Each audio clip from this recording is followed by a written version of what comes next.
ना, पुनरपि जन्मम पुनरपि मरणम पुनरपि जननी जठरे शयनम। ये संसार का सबसे गंदा चक्कर है कि बार बार इस संसार में जन्म लेना, बार बार मरना, बार बार आना, बार बार कष्ट भोगना, बार बार फिर जाना, फिर आना।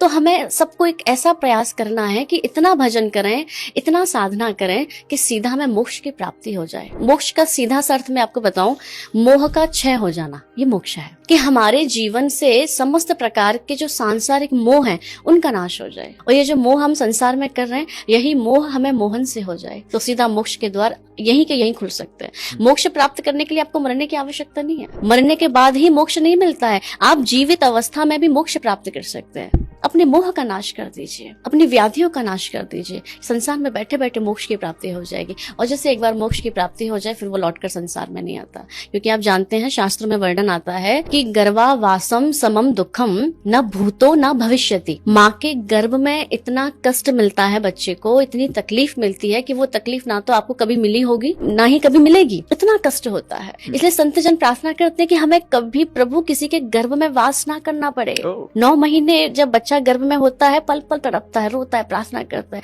छोटे छोटे कीटाणु उसे हर पल खाते रहते हैं। माँ टीका खा ले तो बच्चे को तकलीफ होती है, माँ गरम खा ले तो बच्चे को तकलीफ होती है। उस समय जीव भगवान से प्रार्थना कर रहा होता है, प्रभु एक बार मुझे बाहर निकाल दो, मैं बाहर निकलते ही आपका भजन करूंगा। भगवान कहते बेटा हमें पता है, हम जैसे ही आपको बाहर निकालेंगे आप हमारा भजन नहीं करेंगे, आप संसार का भजन करेंगे। हम गर्भ में भगवान को बहुत प्रोमिस करके आते हैं, प्रभु हम आपका खूब भजन करेंगे, हमें यहाँ से बाहर निकालो। लेकिन जैसे हम यहाँ आते हैं, हम सब माया में भूल जाते हैं। और मैं एक बात कहती हूँ, ठीक है, संसार में रहने के लिए ना एक अच्छा घर बनाना बहुत जरूरी है, ये धर्म है। एक सुंदर सा घर बनाना धर्म है, अपनी पत्नी से प्रेम करना धर्म है, बच्चों से प्रेम करना धर्म है, मित्रों से प्रेम करना धर्म है। लेकिन घर मेरा, पत्नी मेरी, बच्चे मेरे, मित्र मेरे, इनके बिना मैं रह नहीं सकता, मर जाऊंगा, यही अधर्म है। ये बहुत डीप बात है, जिसको ये बात समझ आ गई वो बहुत इजीली भगवान और संसार को बहुत अच्छे से कर पाएगा। आज हम लोग, अधिकतर लोग क्यों हिले हुए हैं? क्योंकि उनको समझ नहीं आ रहा करना क्या है। आप सबसे प्रेम करो, लेकिन आसक्ति नहीं। आसक्ति करेंगे तो बंध जाएंगे।